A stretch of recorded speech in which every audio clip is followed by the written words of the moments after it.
जहां बंद हुआ जहां फिर तो बात कर रहे हैं पर भजन हो रहा है। कैसे हो रहा है? वो छाया हुआ है, जैसे अभी बताया ना, वो अंतर में छाया हुआ है। तो अभ्यास करते करते जो अखंड भजन कहा जाता है वो ऐसे होता है, क्योंकि प्रसाद पा रहा है, कार्य कर रहा है, बात कर रहा है तो करना ही पड़ेगा। फिर अखंड भजन कैसे होगा? वो ऐसे होता है, स्मृति, आंतरिक याद वो समा गया है दिल में।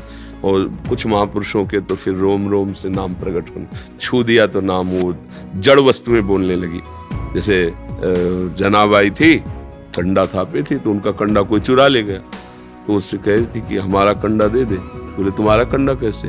बोले कान में लगा के देख, कंडा से निकलता होगा विट्ठल विट्ठल विट्ठल। महाराष्ट्र की बात है, इतना नाम जपती हैं देखो कि कंडे में वो संस्कार हो गए। उन हम तुकाराम जी महाराज जहां चरण रख देते, वो भूमि से कान लगा के सुनो तो निकलता था विट्ठल विट्ठल विट्ठल विट्ठल विट्ठल।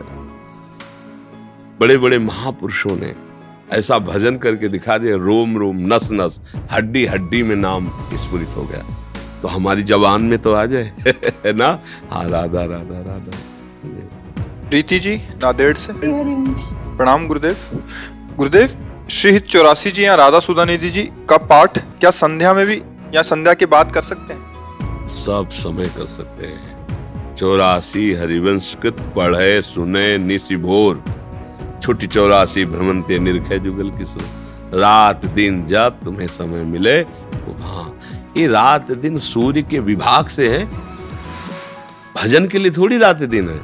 भजन तो अनवरत, चाहे कभी लीला गायन कर रहे हैं, कभी सेवा कर रहे हैं, कभी ध्यान कर रहे हैं, कभी नाम जप कर रहे हैं, कभी कीर्तन कर रहे हैं, कभी उनके लिए रो रहे हैं, कभी उनके लिए रात दिन के लिए भजन। रात दिन तो काल विभाग है और भगवान का भजन तो कालातीत है।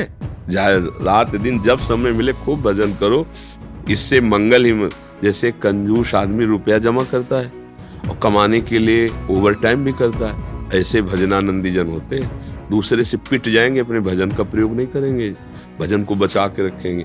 अगर इसका कुछ अमंगल किया तो मेरा भजन खर्चा हो जाएगा। और अधिक से अधिक भजन, जब सब सो रहे हैं बैठ के नाम जप। जब सब जगे हुए थे थोड़ी देर सो रहा, तो ये समय पड़ा सोता रहता है। भजन को चुराए, भजन करना कठिन, भजन करके उसे बचाना कठिन, और बचा के अभिमान ना होने पावे, पचा जाओ तो सिद्ध हो जाओगे। सिद्ध तभी हो जाता है जब भजन पचता है। भजन पचता नहीं जल्दी, तूफान आ जाती है। तो क्या समझता है ऐसा? जब अभिमान आया तो उल्टी हो गई, अपच हो गया।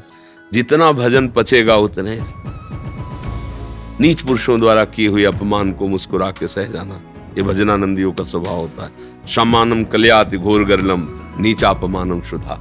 बहुत क्षुद्र पुरुष उसको अपमानित कर रहा है, गाली दे रहा है, वो शासन कर सकता है उस पर। भजन बचा ला। ये पता हो कि आसपास 2-4 ठग लग गए और हमको इतने किलोमीटर जाना है, तो सावधान अपने रुपये को संभाल के चलेगा। ऐसे हमें भगवान के पास जाना है। काम क्रोध लोभ मोह मद मत्सर ये सब ठग हैं, ये हमारे भजन को छीनना चाहते हैं। तो अपने भजन को बचा के झुक के चुपचाप निकल जाते हैं। चतुर वही है जो भजन को बचा ले। तो भजन करना कठिन, करके बचाना कठिन, और बचा के पचाना कठिन। और सत्संगी है तो तीनों काम हो जाएंगे। सत्संग में ऐसा ज्ञान प्राप्त होता है कि वो करने में रुचि होती, भजन उत्साह बढ़ता है, और बचाने की कला आ जाती है, और पच स्वयं जाता है। कैसे? जैसे हम महापुरुषों के चरित्र सुनते हैं तब लगता है मेरा भजन क्या है इनके आगे। संतों के चरित्र सुनते बड़े बड़े भजनानंद, तो मेरा भजन क्या है? तो अहंकार हुआ ही नहीं, पच गया। जब हम संत संग करते रहेंगे तो तीनों काम हो जाएंगे। भजन बढ़ेगा, भजन बचेगा, और भजन का अभिमान नहीं होगा।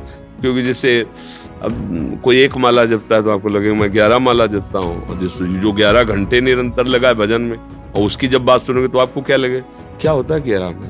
ये तो 11 घंटे भजन करते हैं। तो हमारा अभिमान कपारा। जब हम एक वाले को देखेंगे तो 10 समय लगेगा, ज्यादा करते, लेकिन जब 11 घंटे वाले को देखेंगे तब जाएगा। और जो जीवन भजनमय है उनका, जब उनके सामने बैठेंगे तो उनका प्रभाव हमें निराभिमानी बना देगा, दैन्य बना देगा। हमारा पच गया भजन। भजन में अभिमान ना आवे, भजन पच गया।